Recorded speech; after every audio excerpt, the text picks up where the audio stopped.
watching Sideline Sports with Jake Malik, Jon Shearer, and JB Ellis. Welcome to the show. So we're going to start out with a little MLB tonight. John, what's going on tonight with the MLB? So we have to start off with the obvious. We have to talk a little bit about the All-Star game. We're not going to get too political, but we have to talk about it because it is, it's part of the sport. It's a big thing. So how do you guys feel about the All-Star game moving to Coors Field, where they decide to put it, and then the Braves not getting to host? How do you think that, how do you think that affects the Braves and I guess baseball in general? Is this a black eye on the sport? What do you think? I know it's kind of a touchy subject. I mean, I don't think it's a black eye on the sport. I mean, I just think I respect what the MLB did. I don't want to get political, but decisions were made in the state of Georgia that a lot of people do not agree with. I'm not going to get into what we feel. That doesn't matter. A lot of people don't approve of what was happening. There was, just to give a quick overview, it's basically restrictions on voting rights. That's the general gist of what happened. We don't need to get into it. We're not a political show or a sports show. So what the MLB did was decided, look, we're not okay with what's happening. We don't agree with this. We're going to take the draft and the All-Star game out of Georgia because we're not comfortable with what's happening. They're making a statement. Is it a black eye on the sport? I don't think so. I think it's a good statement to make. I personally think, look, when you don't agree with something, this is the right way to do it. We always talk about athletes have this huge platform. This is the right way to make a statement. You don't go out and get all political, and you don't try to, force your agenda on anybody. You just say, look, we as a league do not agree with what's happening. So what are we going to do? We're going to move our stuff away because as a peaceful sort of protest. I think it's the right move. I think it's a nice way to do things without getting political by, not only that we don't have to talk about it politically, but I think it's just a nice way for the MLB to say, look, we don't agree, but we're not going to say, we're not going to get into this and give a whole speech. No, we're just going to make a move, and that'll be the end of it. Yeah, I mean, MLB is doing the right thing with this. It's punishing the state of Georgia. It hurts the Braves in the short run where they're going to lose money. But generally, the All-Star game is a boon for whatever city or state the game is in. You have people traveling there. You have people going. So the people that are losing the money, that are really taking the beating on it's the state of Georgia. And it's not the first time this happened. This happened with North Carolina with the NCAA tournaments a couple of years back where they had the transgender right issues with the whole bathroom thing. Mm-hmm. This is not an uncommon thing. MLB is leading the way, doing the right thing. It's a tough situation. I mean, nobody wants to get into politics. Sports is sports, but it is the right thing to do. MLB stepped up and did what they had to do because ultimately the people in Georgia are the sports fans of Georgia, and MLB sending a message, for their political views in this respect.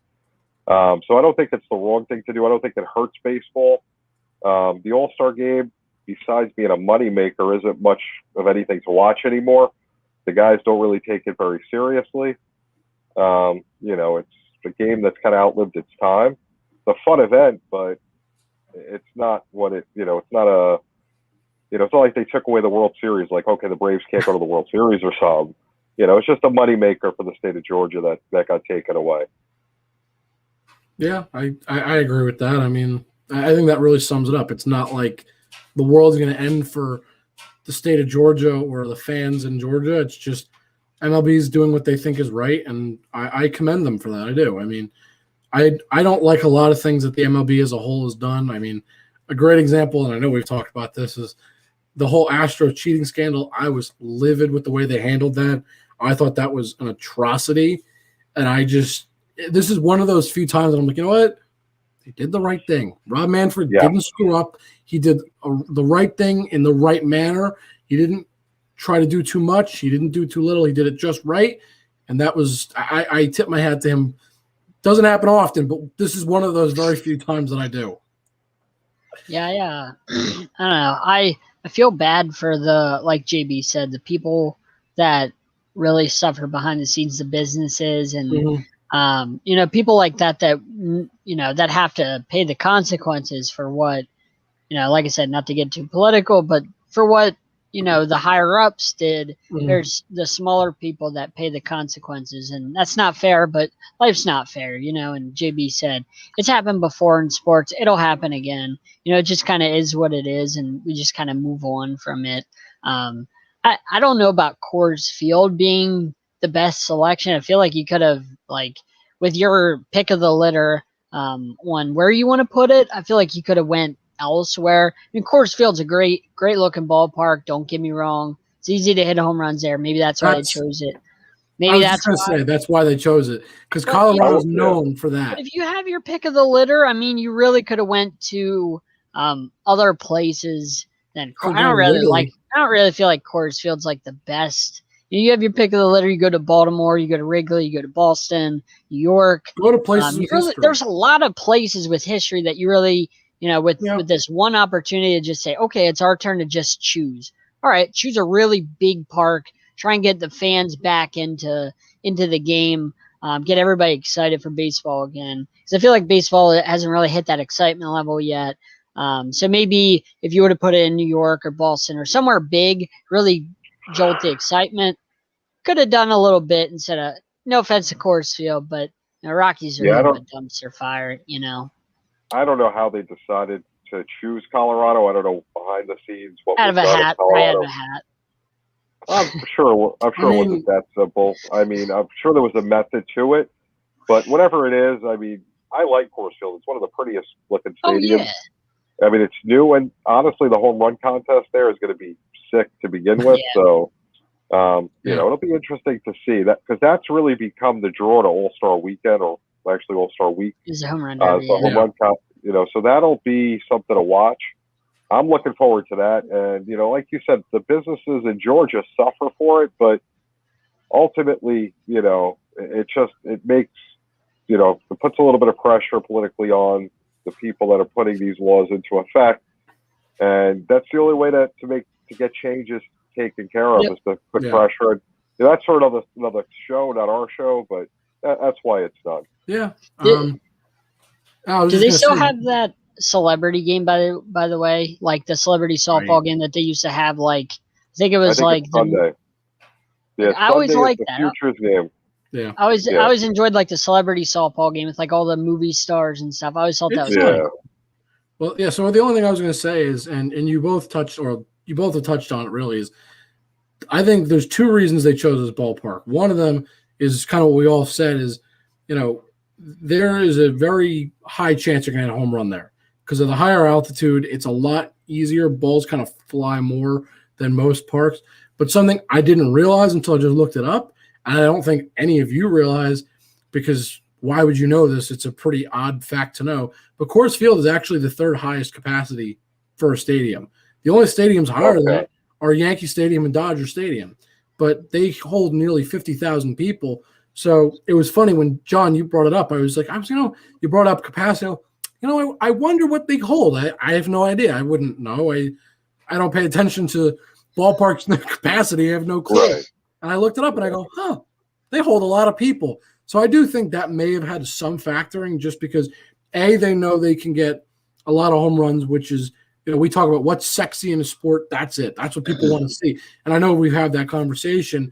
People don't want to see stealing bases. They don't want to see bloop singles. They don't want to see all the stuff that we as a baseball fan may enjoy, like an old school baseball fan may enjoy. They want to see the home run. Coors Field is going to give you that. And secondly, they provide an opportunity to bring a lot of people in. Even if they do, half the stadium, maybe. I don't know what they're going to be doing. Every state is different with what they're allowed to do. But if you do half of their stadium as compared to maybe, I don't know, Progressive Field, which is Cleveland. That's 35,000. So, you do half of one versus half the other. One is 25,000 at half capacity. The other one is not even 20,000 at half capacity. So if they're doing that, maybe that's a draw that it's a bigger stadium. We can get some more people, bring some fans back in, which I'm sure they're looking to do. Without a doubt. I mean, I'm sure that played a part into it. I'm surprised they didn't go back to LA, they were supposed to have the All-Star game last year. Yeah. And they lost it with the whole no All-Star game. So, that would have been a good move. But, it's also a few months out. So who knows if we'll be at full capacity. I mean, it's great to see fans at games right now. I'm watching the Cubs game right now in extra innings. And, a lot of people like they're having a good time. It's good to see fans in the stands.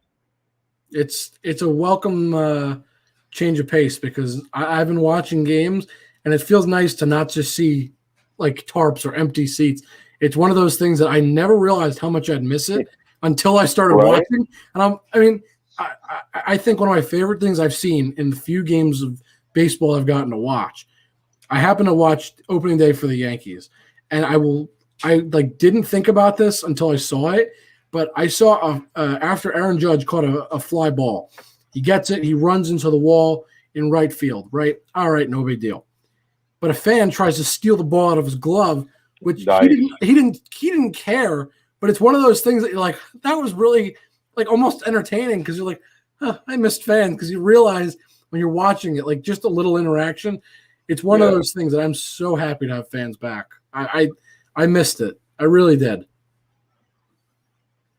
Yeah. So one more thing I wanted to ask you guys: do you think the Angels I was thinking about this. Do you think the Angels can make the playoffs finally with Mike Trout? Can they do something? Or are the Angels going to be the same old Angels? I mean, they need Shohei Ohtani to actually stay healthy. Well, how about Ohtani the other night with that home run? Pitching over 100 miles an hour. That dude was something special. I mean, so how do you manage that? How do you manage without him getting hurt? Because that's a lot of opportunity to get hurt. You pitch him every 5 days and you put him as DH or the outfield the other 4 and you let him play. That's a lot of opportunity. That's a lot of wear and tear on your ace's arm. I think he's used to it though. That's the thing because I don't.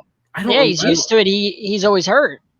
Well, I'm just saying, but I think he's used to playing that much. I'm not saying that it's good for his health, but I'm just saying if you ask him to do it, he's not going to be fatigued. Well, he's going to be used to that. What professional athlete would say no?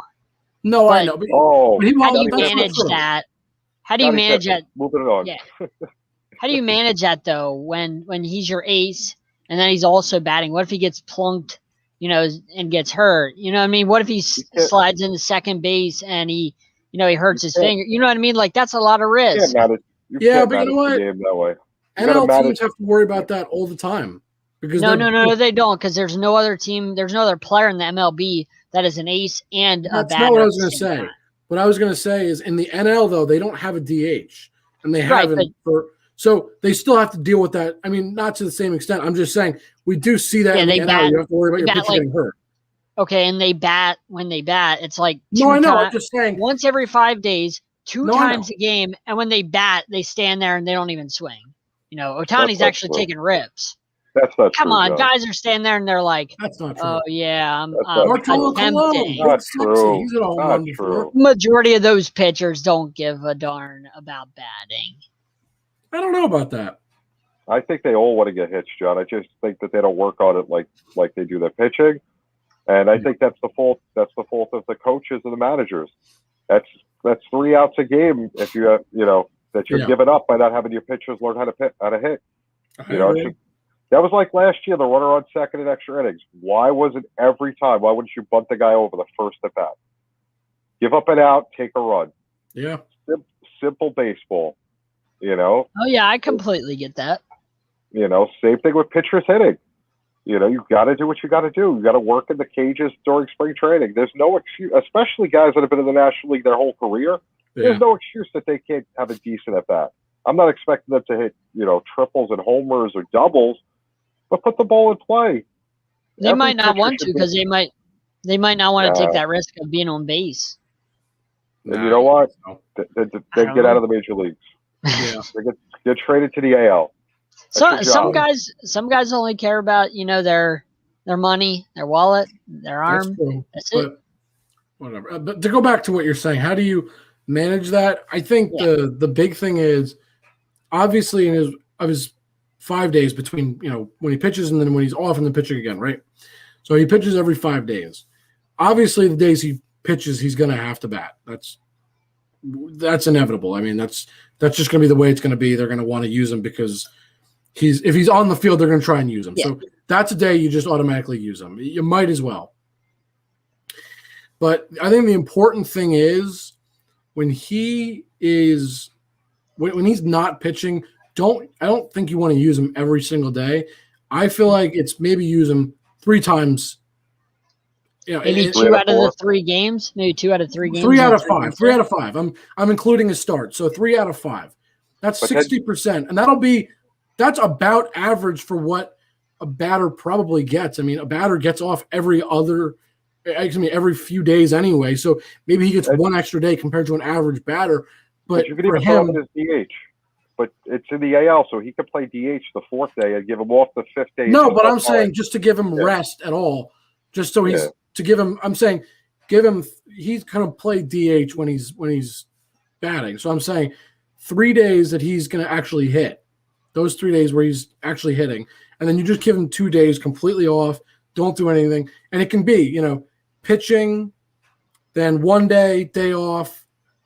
Batting, day off, whatever the schedule is. But I'm just saying, give him a little bit of rest so he's not killed.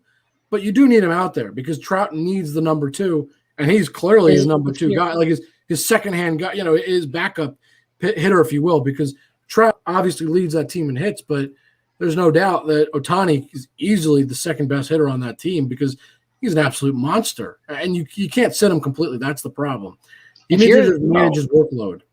If you're like the Astros or something in that division, why not just try and plunk him? I mean, that's their ace a big hitter in their lineup. Why not just try and plunk the guy and hurt him?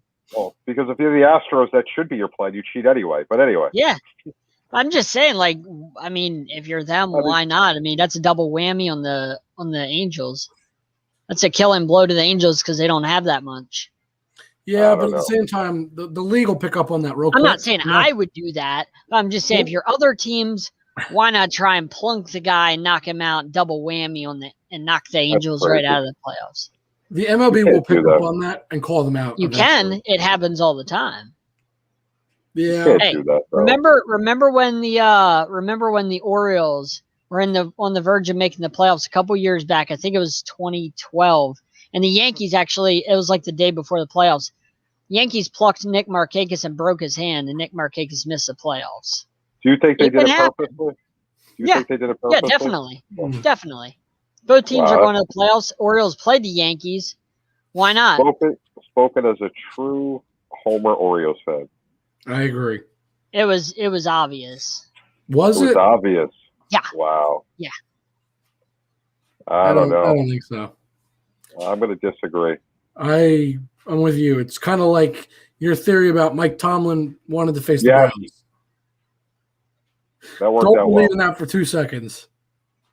Hey, look, I tried to tell you guys all year that the Steelers were fool's gold. Told you all year. I said they were. When they were undefeated, I said they're fool's gold, and when it gets the cold weather, old noodle arm will I didn't say they were good. I never said they were.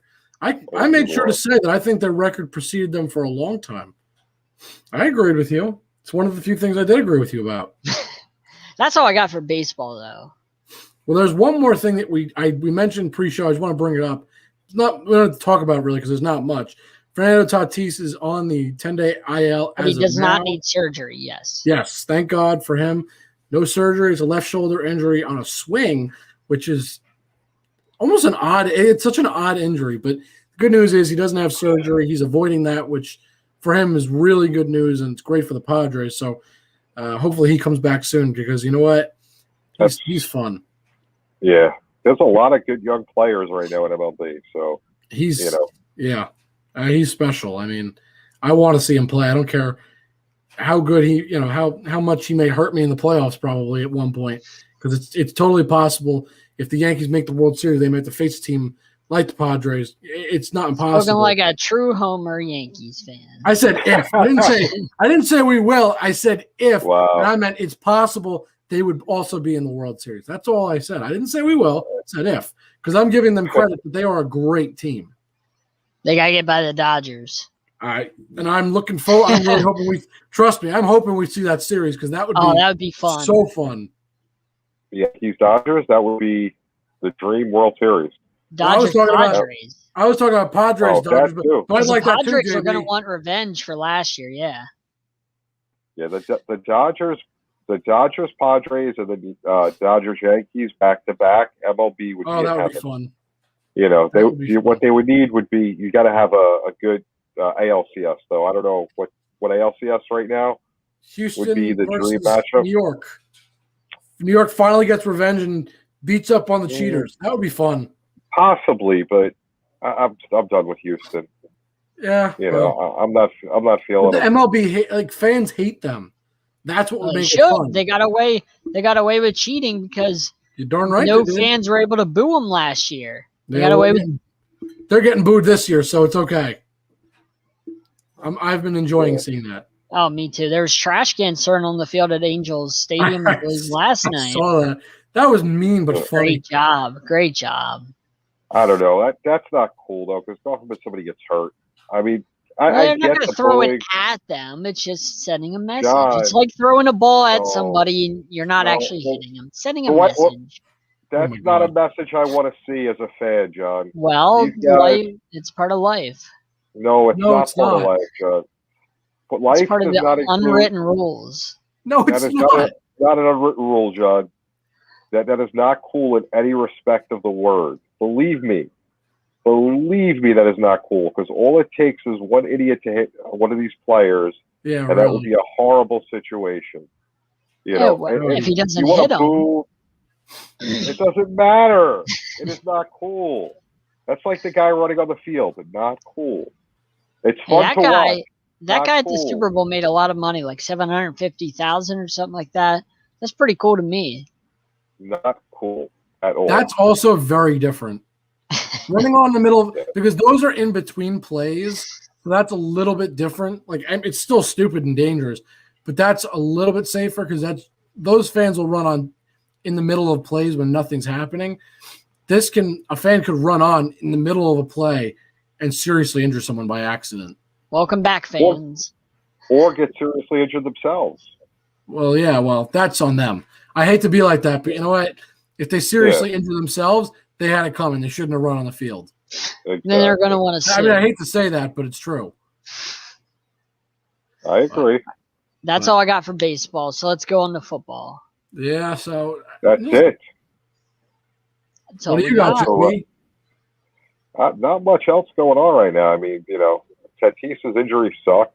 Hopefully he's okay, but you know, good start to the season. Like we said, glad to see some fans back because it was hard watching baseball without any fans there. It was really a difficult watch. It was not as fun, I will tell you that. No. But anyway, on to NFL. Not a whole lot. I mean, there's only really one story which we definitely have to cover, and we got to talk about plenty about this because there is a lot to it. But this is the only thing going on, and that was that the Jets have made it very clear as to what they intend to do in this year's draft because what did they do? They traded their only quarterback that they could start, really. Sam Darnold is now going to the Carolina Panthers, which is a little bit of a strange destination, if you ask me.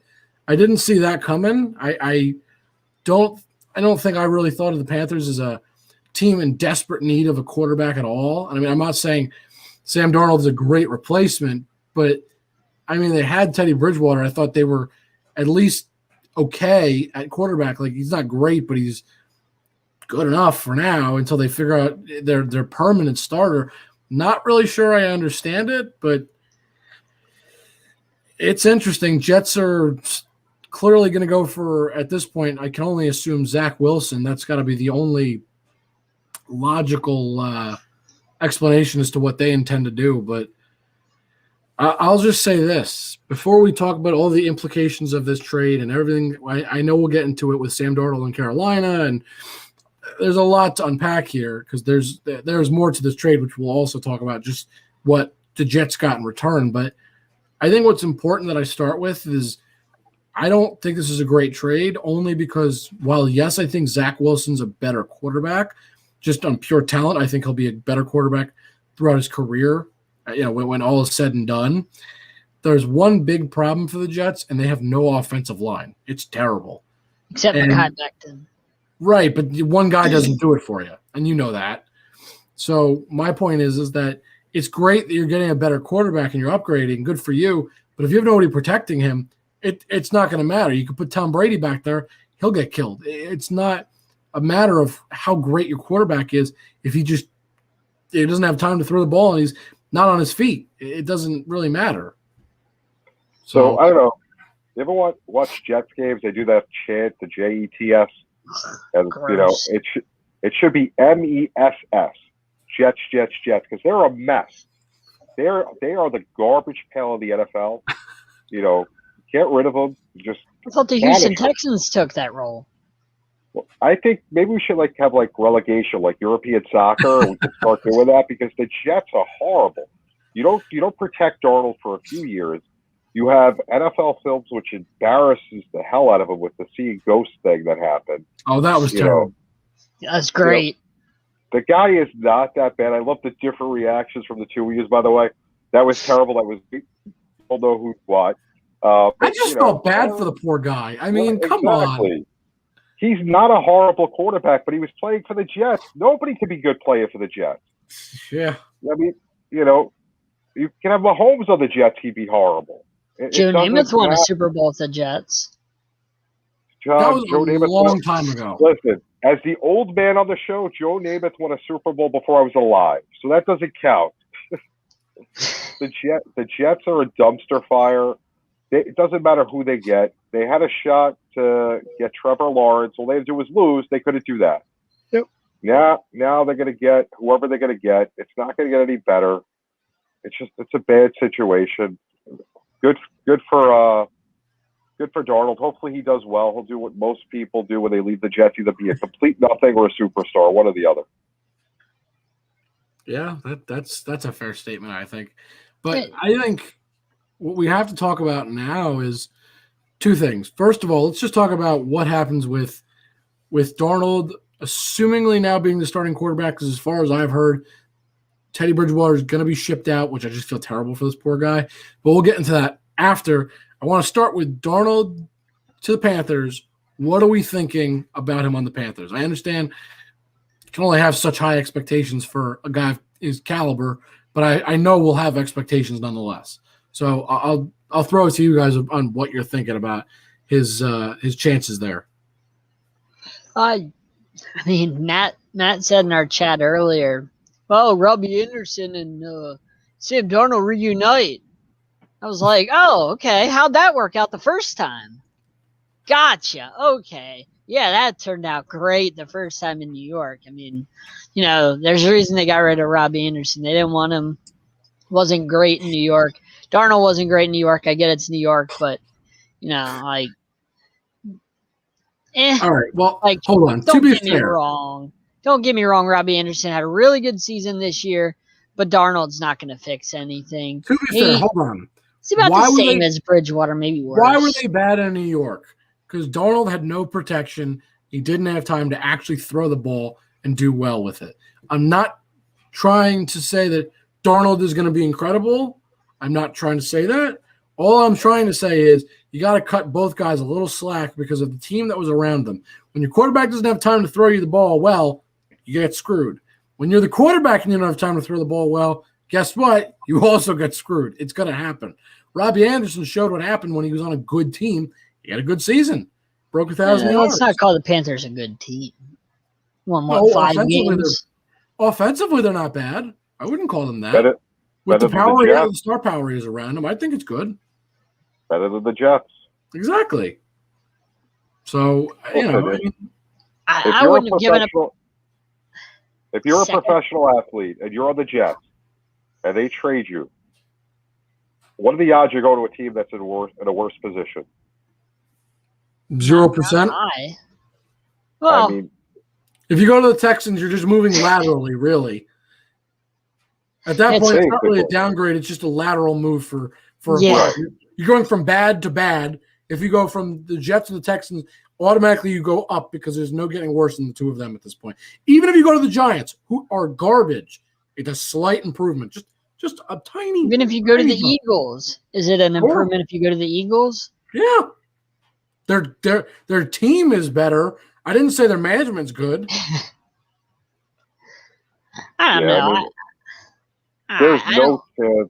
There's no chance I go to a worse team than the Jets. And to be in New York and to be a laughing stock. I mean, Jake, you're from the New York area, so you see the news, the headlines and everything. It's not a fun place to be when your team is bad. It's not. It's not fun for either MetLife team. But when have you seen any glimpse from Sam Darnold that makes you say, "Yeah, this guy's it"? I haven't seen one glimpse where I'm like, "Yeah, he's it." All I've seen is like a guy that's scared to play football. Well, wouldn't you be scared too if you got an excuse? No protection? You're a professional athlete. I get it, but you have to show signs. Even if you don't have a line, as you say, you have to show glimpses. You have to show something. I haven't seen anything from Darnold that makes me say, "Yeah, this guy's a competent quarterback." I haven't seen anything. Yeah, you know what I mean? Even if your team's terrible, it's not on him. But you have to show glimpses. You have to show something. And I've seen absolutely nothing in the few years he's been there. I've seen a guy that looks terrified to play football. No confidence, nothing. With no offensive line, no true good receivers. You're a professional athlete. Show me something. A running game that was a joke. Le'Veon Bell, who was great when he was in Pittsburgh, gave to the Jets and was horrible. Well, I get that. But I'm just saying, show me something. Like you would have seen something out of Darnold in those couple years that just makes you say, okay, there's a chance. I've seen zero out of Darnold. Leave Darnold out of this. That's what we're talking about. We're literally talking about Darnold. How can I leave him out when we're talking about him? We could go get Mahomes. We could get Mahomes and put him in MetLife Stadium to play for the Jets. He would be garbage. Oh, no. There is nothing that anyone could do with this Jets team to be a good quarterback. They're not good. They're on the right track. I mean, Robert Sala's done a good job this offseason. This season, so far, with Robert Saleh, if they were going to make this move, you lose the stupid games you could have lost to get Trevor Lawrence. But with Robert Saleh, they've started off pretty well so far in his first offseason. They've done a good job of managing, signing people, trades, things like that. They've done a good job so far. They've made some impressive but they still have no signings. offensive line, so it doesn't matter if you put Trevor Lawrence or Zach Wilson or Sam Darnold back there. That's why I think that they shouldn't go after a quarterback. I think they should go after Penny Sewell and pair him up with Becton. And then the following year, you go out and get a quarterback. That way you have a line that's prepared with two anchors to protect that quarterback. That's what I think they should do. They won't do it, but, you and I talked about that last week. Yeah. Before the show started, we just started talking about it. What should the Jets have done? They should have. I understand Zach Wilson's enticing. I understand that. I understand the appeal. Of course I do. And I can see the frustration with Darnold. I can as well. But give him an offensive lineman. So you trade down a couple spots because you're not going to pick an offensive lineman at 2. That's kind of crazy. You pick Sewell. No, I'm saying trade down a couple spots and get Sewell at a lower pick, though, because at number 2, that's too high. I mean, we all know number 2 is not ever going to be – number 2 is for big position players. Quarterback, running back, wide receiver generally, I would say those 3 positions are like the only positions that really go in the top 3 or 4 spots for the most part. I mean, there are exceptions. Last year, Chase Young, defensive end, was an exception. He's an exceptional player. He was in the top, but that's one of those exceptions that you make for an incredible player. But that's still a skill position that is an extremely large need that teams will reach for that. Offensive lineman, you could probably get your offensive lineman like 6 or 7 safely. And it's still a reach there, but at least that's a safe pick then. And it's a little bit, that's where it opens up a little bit more. So I would have rather seen the Jets move back a couple spots, maybe acquire an extra pick somewhere, even if it's a 5th or 6th rounder. It doesn't have to be anything great, just a little extra draft capital, move back, get an offensive lineman, stick with Darnold for now, see if it helps. If he improves, Maybe you continue to build the offensive line in the offseason and draft the following year. If he continues to be completely terrible and not improve, then you draft the quarterback the next year. I understand you never know what the next year's draft class is going to look like, but at the same time, to me, it seems like a good calculated gamble because at the worst, Darnold still sucks. The team is bad. You get another high draft pick. The best, Darnold starts to unlock some potential, looks better. You start improving and things look up for the Jets. No wrong. There was no wrong scenario if that's what happens. I think the problem is they're going to draft another quarterback and not get him the protection he needs yet, which ultimately is going to accomplish nothing. It's going to set the Jets back even further. I mean, are we thinking Zach Wilson is going to take the Jets to a Super Bowl? No, not yet. So, not with what they have. If they had a better offensive line, I'd say he's got a chance to maybe make this a winning team at least, or at least win some games. You think with their division, who are they beating besides New England? They're not beating Miami. They're not beating Miami. But out of division, they would have enough games that maybe they could have some winning, some winnable games. I just want to touch on what Jake said. So Jake said 6 might be a good spot to take a lineman, but that's still a bit of a reach. He said 2 is not a spot you take a lineman. However, let me read you back 2018. Number 1, Baker Mayfield. 1 year. It's been okay. Saquon Barkley. Been hurt. Sam Darnold. We saw that. Denzel Ward. Bradley Chubb. Dumpster. Number 6, Quentin Nelson. Could have went Quentin Nelson at 2 instead of Saquon Barkley, and you'd be a lot better off. Okay, so now about the Giants. Hold on. I didn't say that it's not a place where you shouldn't draft a lineman. I said it's a place where you generally don't. That's where it's generally a reach, which is true. When you have a can't miss type of lineman like a Quentin Nelson that everybody passed on for some reason. Where did he get picked though? 6. He got picked at 6. That's exactly my point. If the Giants wanted to draft Quentin Nelson, what they could have easily done was move back to right around there where I said the Jets could move, which is around the 6th pick is where linemen start to get picked. It's exactly what I said. Penny Sewell, the Dolphins aren't trading out of 6. Not happening. No, I know that, but I'm just saying. Penny Sewell's not lasting past 5. So the Jets would have to trade back to 3 or 4 in order to. You don't think he's lasting past 5? Who's going to take him? The Bengals. Bengals will take Sewell at 5. They need to, like I said, I've been saying this. Since what happened to Joe Burrow, you have to draft linemen to protect your franchise guy. Otherwise, it's going to turn into what you guys are saying Sam Darnold did. You have to protect Joe Burrow. He just tore his ACL. You have to protect your franchise guy. You got no line. I get Jamar Chase is there. So it doesn't matter. I think the Bengals are going offense. Or you could have your coach bench the starting rookie quarterback multiple times in a season. That'll definitely work too to protect him, right? And Tua had 11 touchdowns, 5 picks. That's pretty good. That's more than a 2-to-1, ratio. So there's that. Anyway, back to Joe Burrow. Joe Burrow, you had how many benchings? The guy exactly took the team to 10-6. That's pretty good.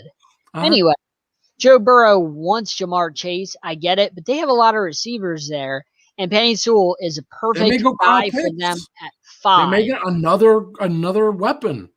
I get it, but you don't need another weapon. You have to protect your franchise guy. I don't disagree, but we don't run the franchise. I don't run the franchise.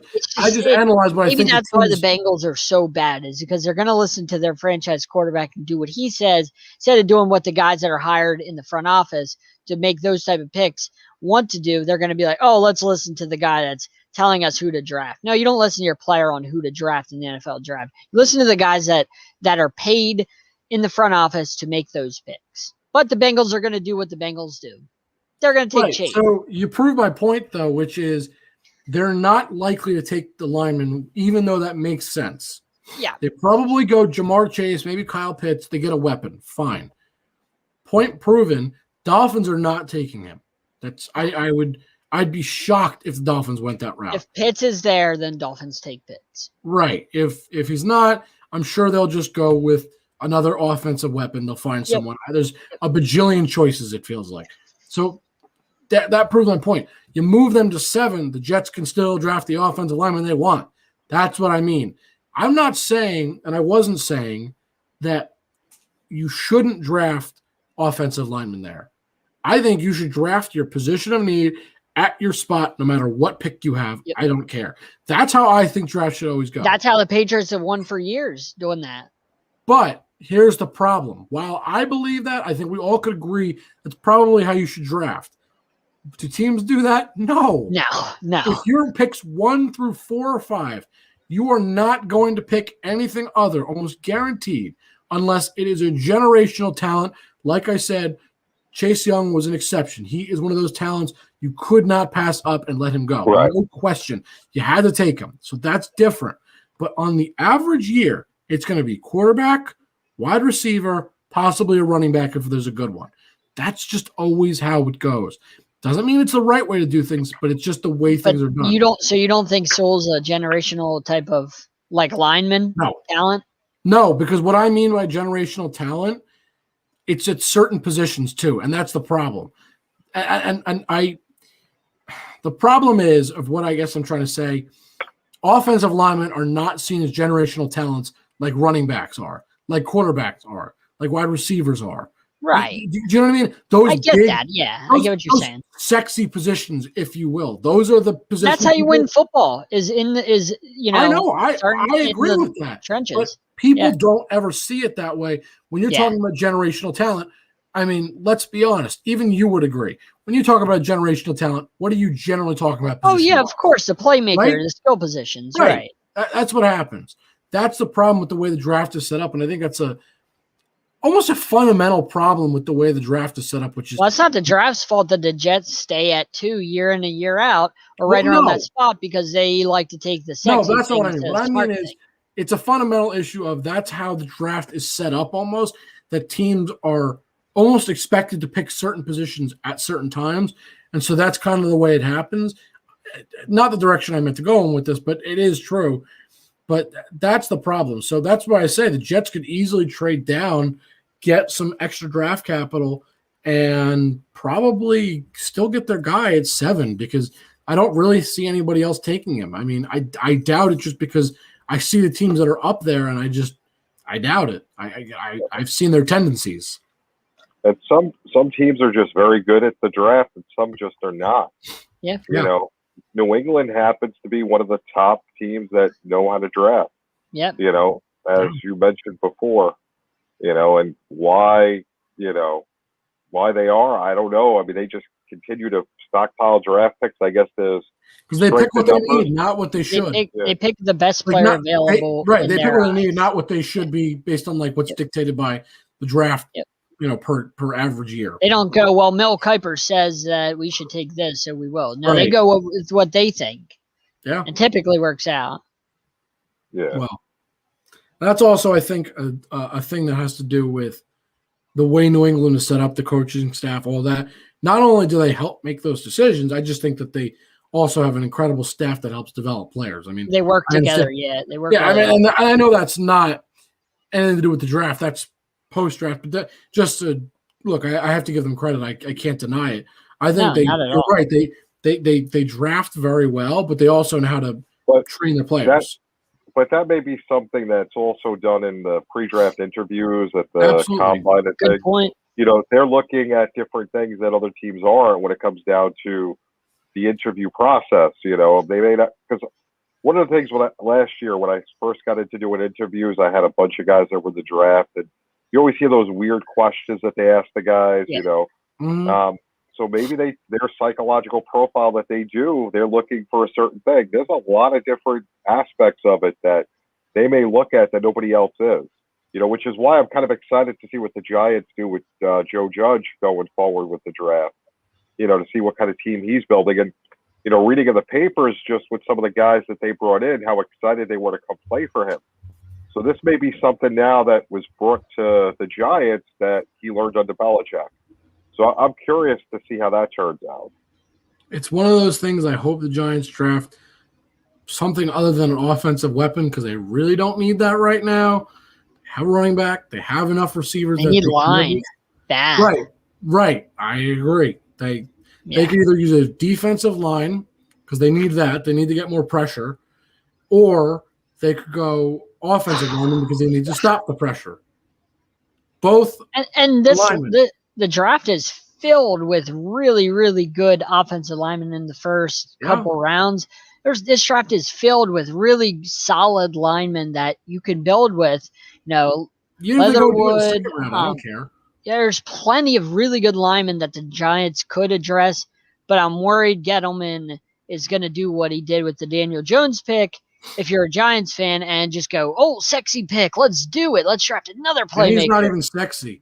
And you know what I mean? Like the way he looks. You know what I mean? Like quarterback, like you said, the quarterback, the running back, the receiver, like those sexy positions. Yeah. Like I'm worried if you're a Giants fan that Gettleman is going to do that again because his eyes get big. John, I promise you, I'm a Giants fan and I'm worried just the same. Yeah.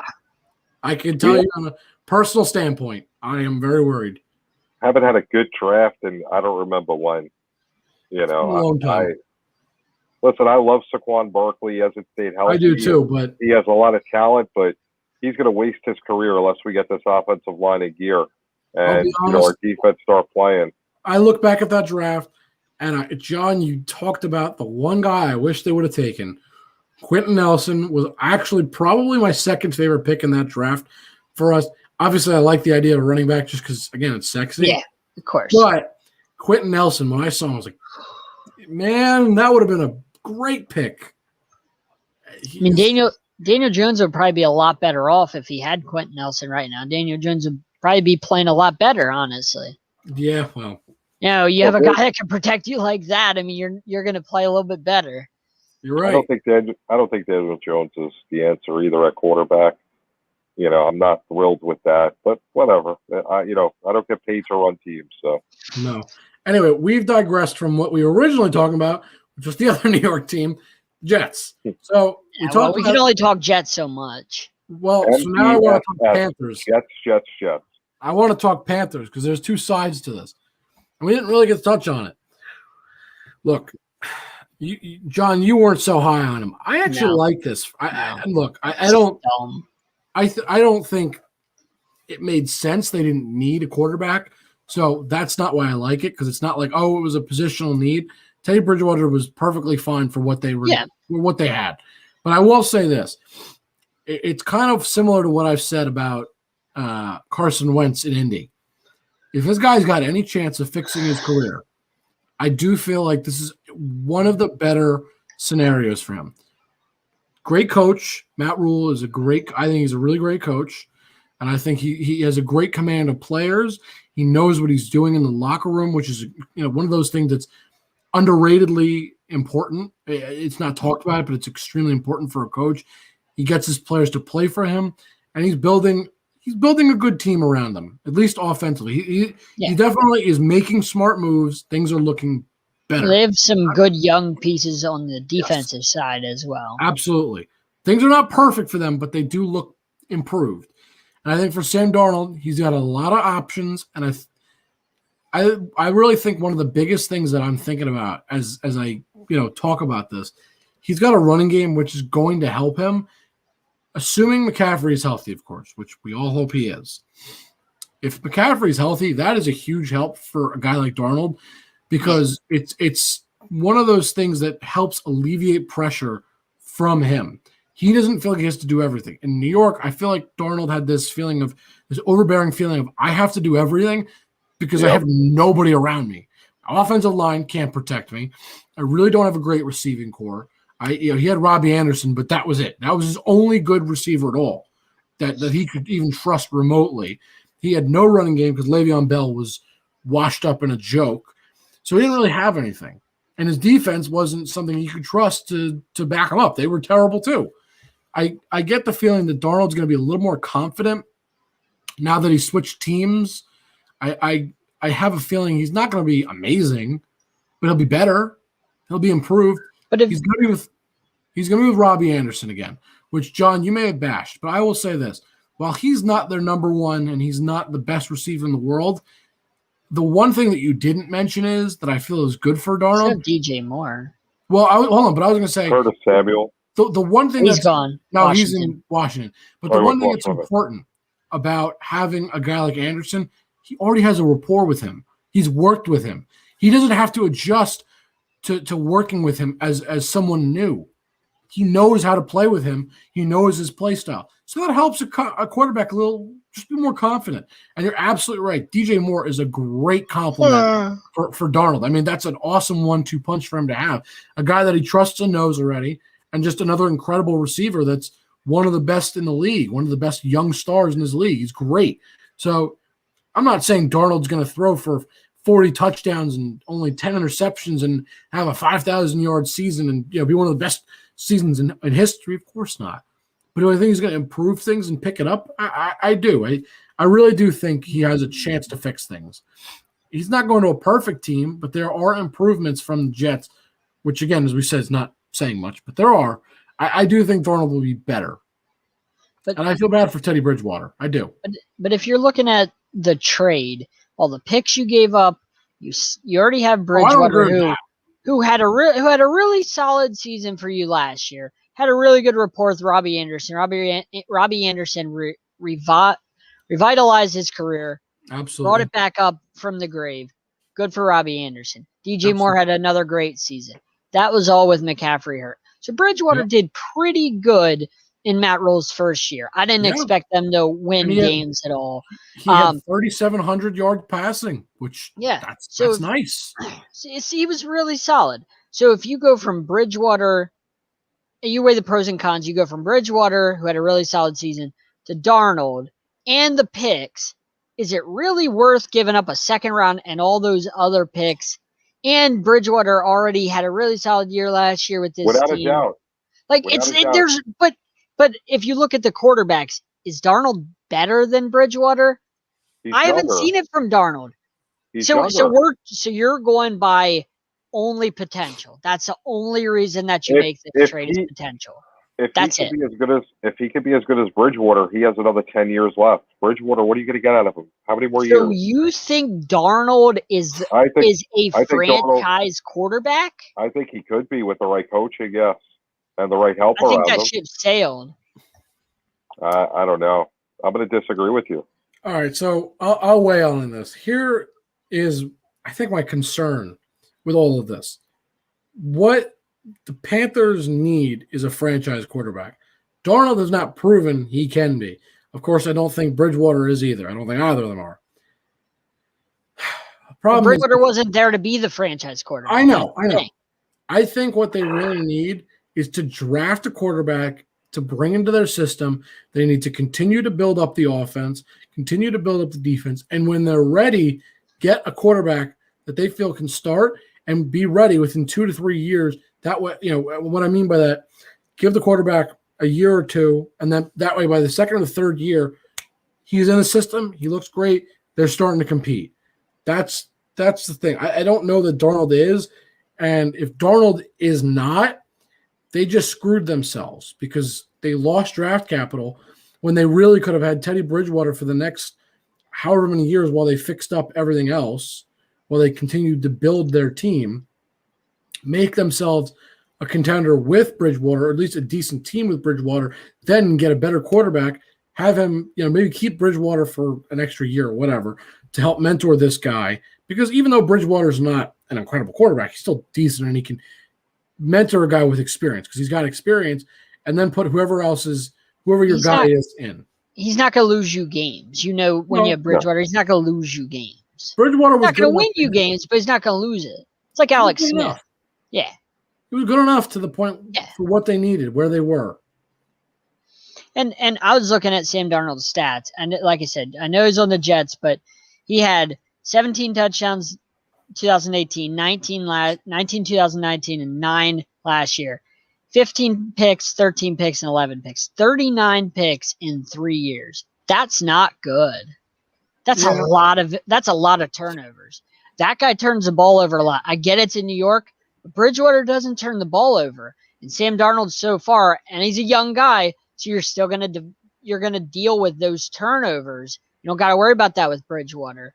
And like I said, Bridgewater kind of, for me, at least gives you a chance to fight until you find that guy. Now you're kind of stuck with Darnold and kind of riding with, okay, this guy's going to be our franchise. Let's pass up on quarterbacks this year in the draft because we got Darnold. And then you maybe miss out on a guy. So I just don't like it. I feel like you gave up a whole lot. If you gave up maybe just a fourth, I'd be okay with that. I'd be fine with that. But a second is too steep in today's NFL to give up for Sam Darnold just based on potential. Because tell me one thing that Sam Darnold does right. Tell me one thing. Because I don't know anything he does right. I know nothing. I can't say that he does anything great. Nothing. But at the same time, he was in a bad situation. He's young. It was hard. Okay. One thing. He's young. That's it. Okay, he's young. He has potential. That's why. Well, I know nothing. For a second round pick, you wouldn't give that up on a guy that John, I disagree with you. I was okay when the Dolphins gave up a second for Josh Rosen because we haven't seen anything from Josh Rosen. We saw 1 year in with the Cardinals. We saw nothing. I was okay with that. But I feel like Josh Rosen didn't get a fair shake. That's a guy I felt got no shake in the NFL. He got no chance on the Dolphins. Got one season with a coach. But do you think Sam Darnold really got a fair shake? And when I say that, he was in a position where he could actually be good, where he actually he wasn't set up to succeed. No, he wasn't set up to succeed. I'll give you that. But he did have 3 years. He did have 3 years of the starting job. That's 3 years. Ron, if I give you 3 years at the starting quarterback, but you can't get more than 2 seconds or 2.5 seconds to yourself to throw the ball, are you really expected to be good? No. The team was with him. I looked at it.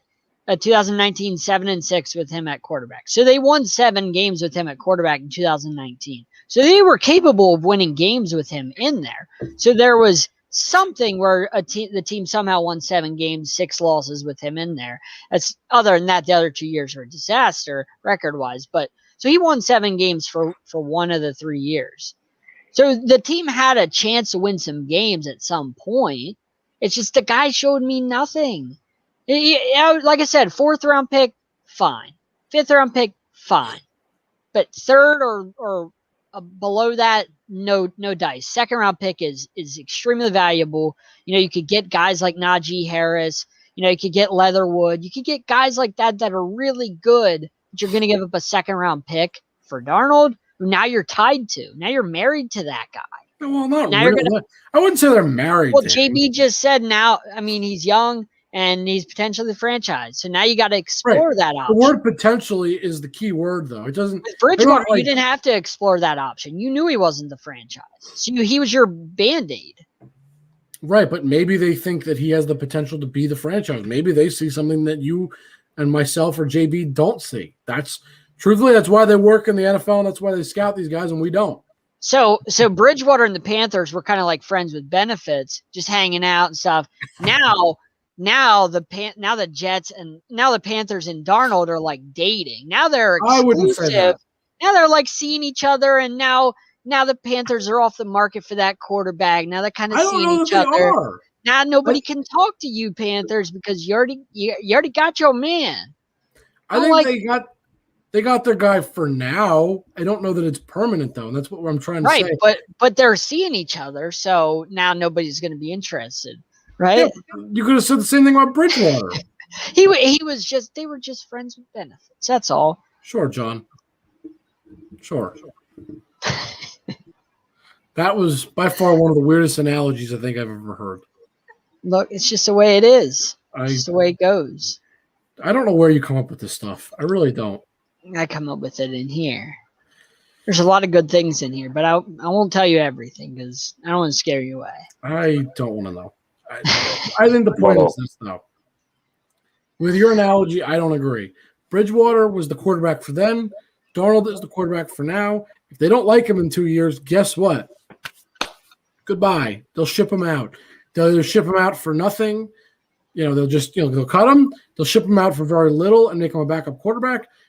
Or, well, that's probably the only options. And I don't think they really care. It's an experiment. That's what it is. You know who the winner in all this is? Tom Brady. Like I said earlier in our chat today, Tom Brady gets to face Sam Darnold twice.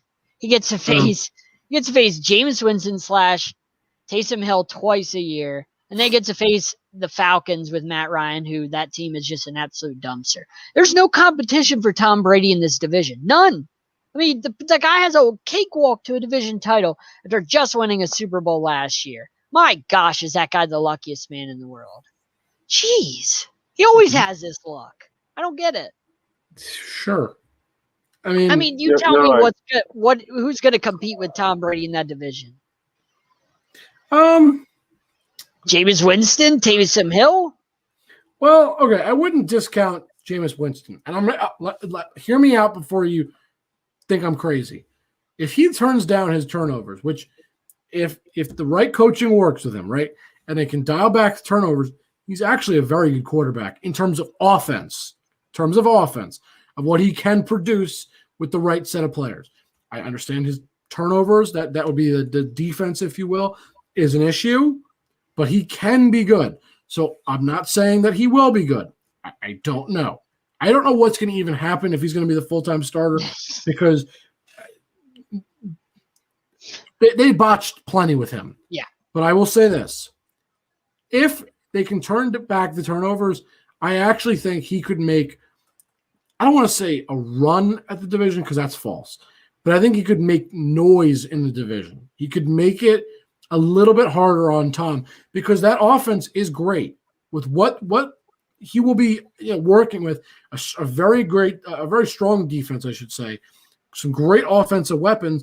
If he turns back the turnovers, he actually would be a good quarterback and could definitely help them get some wins. I'm not saying it means he does.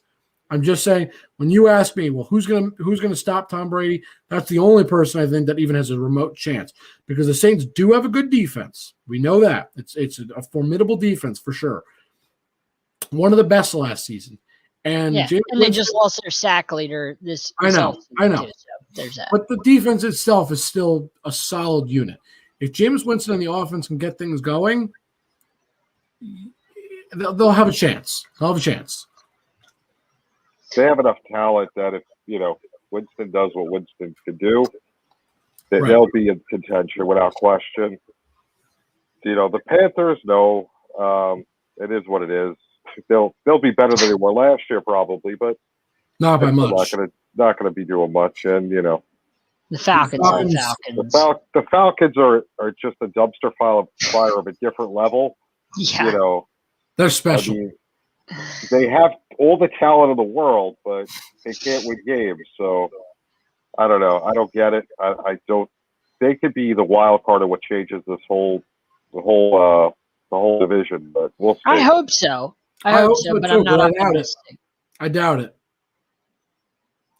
So all right, I think that's it for the NFL. Unless anybody has anything else. Yeah, I'm good. All right. So JB, we're gonna throw it to you. We got two things of basketball. Got the finish of March Madness, which we will talk about quickly, and then we'll get some NBA before we wrap up, probably. All right. So first of all, March Madness, Gonzaga. Where did you disappear to in the final weekend of the Final Four? You had trouble going up against UCLA. You got a miraculous win in that game, which was probably the game of the year. Oh, that game was unbelievable. If you get a chance to watch that game, please go find it somewhere, watch classic. it. That was probably one of my favorite college games I've ever seen. And the three-pointer to end the game, unbelievable. And you knew it was in as soon as it left his hand. Oh, absolutely. It looked good. And he knew it was in, which was even better. But, watching it, I had that feeling. But I was looking forward to hopefully them keep playing double overtime, but that didn't happen. And Baylor came out and just destroyed them. It smoked them in the championship. It was never a game. I mean, the only thing that I said watching it is Gonzaga had come back a couple of times from double digits down, so you had to respect them. You could have just taken it was over. But, is this as far as Gonzaga's ever going to get? Because this was their year, if you think about it. The way the NCAA is set up with the tournaments and everything and the schedules, this was their chance where you got rid of all these big powerhouse schools. They were perfect on the season. There was no Duke. There was no Kentucky. John keeps saying they choked. They got to the championship. Atlanta Falcons of the West Coast. It's not choking making it to the NCAA championship. The Falcons game. choked in the Super Bowl. Remember that? That's different. That was very different. That's a choke job. I'll explain the difference. The Falcons had an incredible lead, one of the biggest leads to ever be overcome I think the biggest in a playoff game. Yeah, Definitely one of the biggest we've probably ever seen. Period. Though, with that time left, that's the difference. They had a lead in the game. Baylor just looked incredible. Gonzaga was undefeated. Hold on, but would you said the Patriots choked when they lost an undefeated season? No, they played a good team. You can't lose. You can't be undefeated going into the championship and lose. That's a choke. That's so not true. And they shouldn't have lost to the Giants. That was poor of them. The Giants had no business being there. I'm happy the Giants won, but they had no business being there. All in favor of the mute button? I agree. I'm thinking about it. No, that's not choking. I'm sorry, that's not choking. You played a good team and they beat you. Yeah. Look, Atlanta Falcons. Oh, look, it's the Zags. Oh, wait, it's the same team. It's just the Zags or the West Coast Falcons. All right. I'll get back to my point. The point I was making is they just played a really great team. They were very tired. That was clear. And I told you yesterday, actually, while we were on our meeting, John, I said after they lost that game, after they won that game, against UCLA, but barely won, I switched my pick. We didn't get to talk, but I said I'm choosing. I had made an official decision that Baylor. I had a choice of Baylor versus Gonzaga. I said Baylor was going to win. The thing is, Gonzaga was great. They had an incredible season, an incredible run. Just got tired. They got tired. It happens. That's why the tournament is so hard to win. They got tired. Exactly. My pick all along was whoever Gonzaga played in their last game, wherever that was in the tournament, that's who I was picking against Gonzaga. So if Gonzaga you would have lost a lot of money. You would have lost. Exactly. I would have won a lot in that Baylor game because I would. Yeah, but you would have lost so much in the other games it wouldn't have mattered. I wouldn't have bet much. I didn't say I was betting a lot. I just had to make sure I pick until Gonzaga lost, and then I can say I told you so. And they lost, so I told you so. But the bigger point here, is this team ever going to be able to get over the hump and win? No. Because they're a small market school. They're not even a mid-major. What they've done with the program is phenomenal. I'm a St. John's guy, which is a big conference. Another Catholic university. They've never built. Since Louis Carter II, they haven't built a program to do this. And you're looking at Gonzaga, which is a small school in a smaller conference. So to do what they're doing and getting the talent that they're getting is amazing. I think if they couldn't get it done now, it's never going to happen. Now with Duke and Kentucky and all these teams not making it, this was your opportunity. Yep. Yeah, I agree. This was, if there was ever a year they were going to win, this was it, because all the heavy hitters were not in it. And they didn't play anybody really to get to the but they were the heavy hitter like that. They were the team to beat. It felt like for the most part. I think that's how a lot of teams felt. Yeah. So they were that heavy hitter, and now they're going to have heavy hitters back in the tournament. And I'm sure they probably had a lot of their better players are probably seniors. I don't know Gonzaga off the top of my head, but probably had a lot of their players were seniors, I would imagine. So they have to rebuild.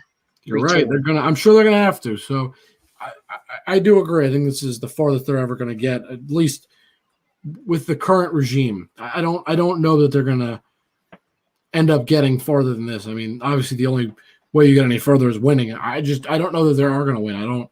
It's like thinking the Buffalo. It's like thinking the Buffalo Bills will ever win a Super Bowl. Not gonna happen. They'll just fall apart. Not gonna happen.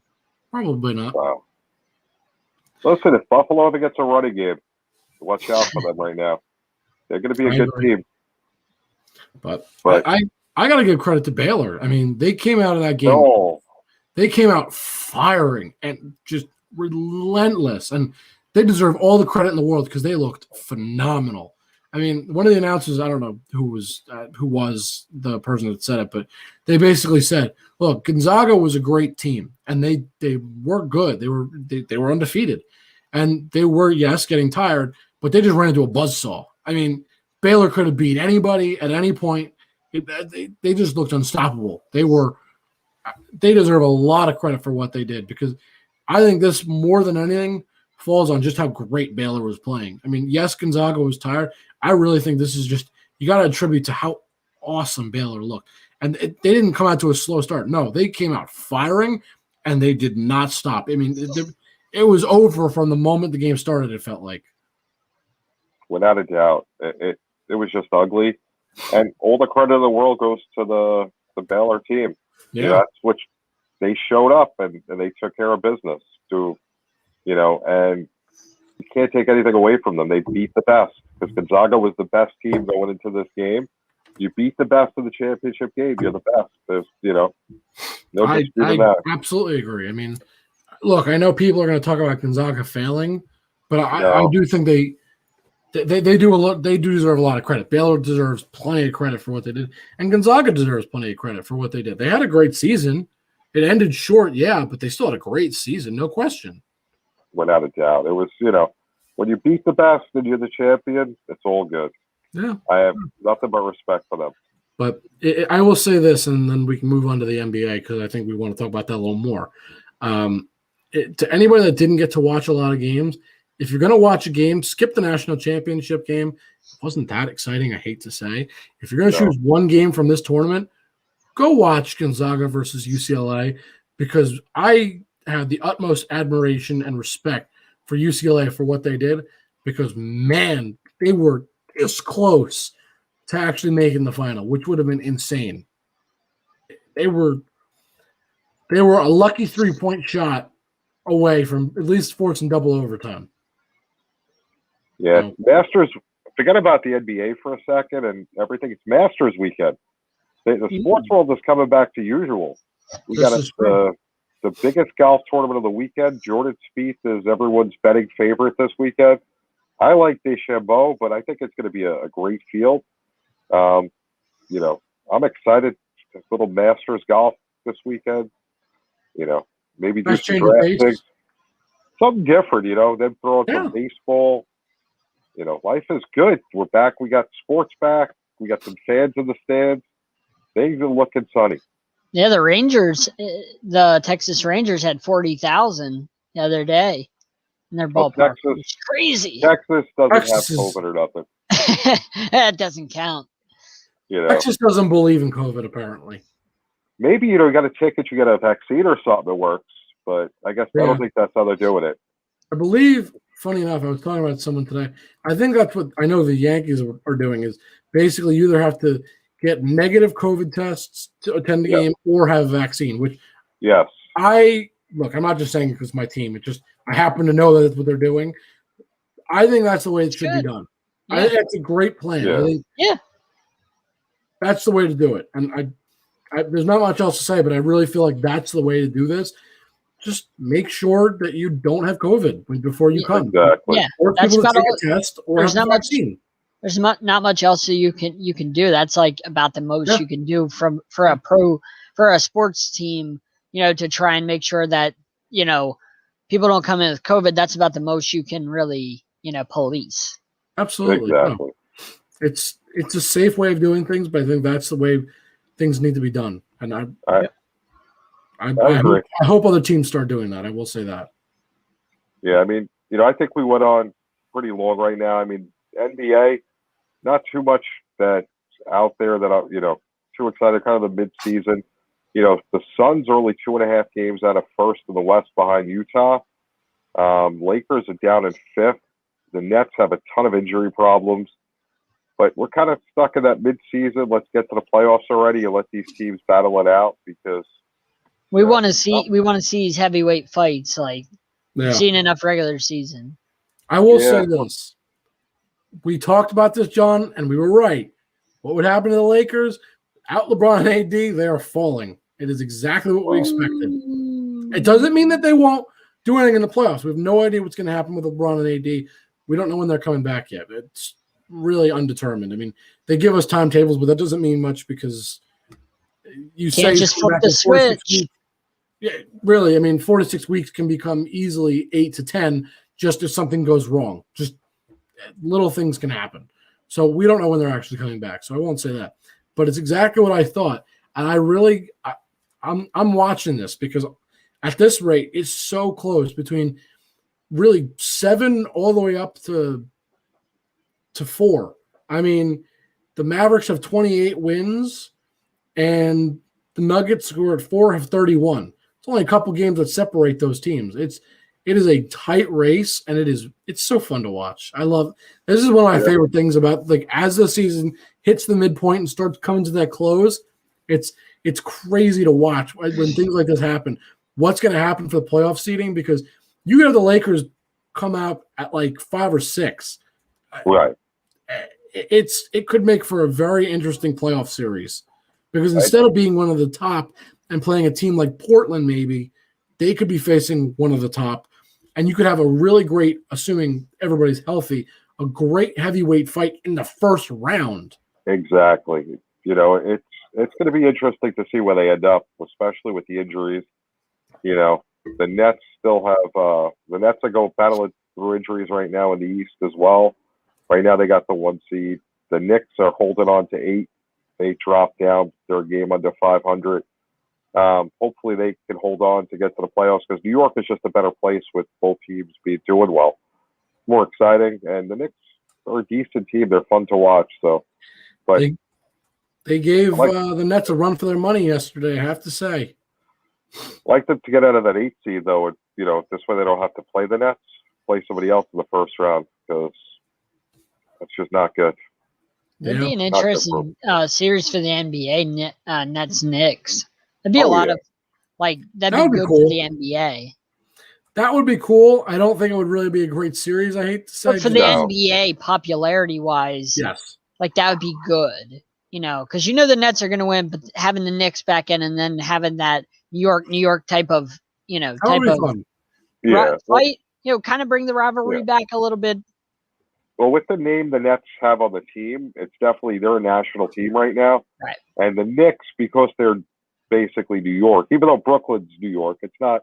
But people don't associate with it. Those are still a couple games in the Garden on national television. Exactly. Absolutely. So it would be a good thing for the Knicks as well to play them in that respect. So that would be fun.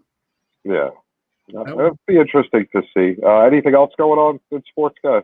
Not really. I mean, NHL's same thing as you, JB. NBA, just kind of mid-season.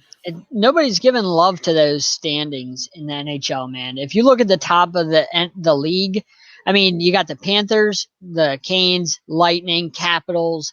You got like 6 or 7 I'm just going to say this. That are within a few points. The only reason he wanted to bring it up is because his team is near the top. Well, no, like, it's exciting. He sees the Hurricanes at number 2. He wants to bring it up. If you're an NHL fan and you look at the top of that league and how close to the top like 6 or 7 teams are, that's really exciting from a whole standpoint. The Panthers have, I think it was going into today, the most points in the league.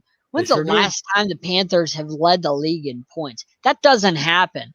Canes up there, Lightning clearly up there. It's exactly what I said at the beginning of the season. There's a lot of parity, in the NHL right now, and it's great. Well, not entirely, but it's exactly what I said. Central Division has like 5 teams that are really not great. Red Wings, Blue Jackets, Stars are in a slump, and they are a good team. They're just not playing. They are a good team, yeah.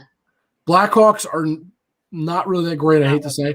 And the Predators are they're on the decline. I mean, they're not terrible, but they're not what they used to be. So it's kind of what I said. The Hurricanes on a new division had a chance to make a name for themselves, and they did. They're a good young team. They're doing exactly what I expected. But I'm saying, it's not just anymore the Penguins versus the Capitals, and that's it.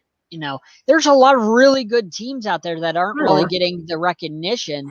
And in sports, you don't really see like the top 6 or 7 teams this close, this late in the season for an NBA, MLB. Like, this is really exciting, for as an NHL fan to see this race of who's going to get. I just hate to say, John, I have to tell you this. The only thing that's really not changing, I mean, yeah, it's very close, but in the top 10, you still have Colorado, Toronto, Tampa, Washington, New York Islanders, Vegas, and Pittsburgh. Guess what? That's 7 teams that are, generally speaking, for the past 2 years. Toronto's not typically up there. Let's not give they are. Credit. The past few years. Toronto's a choke. Toronto's got some good young players, so don't count Toronto out. Just in the past few years. I have a thing against Toronto. That's just, as a Kings fan, a personal thing against Toronto. Yeah, but the past few years, Toronto's been steal our player.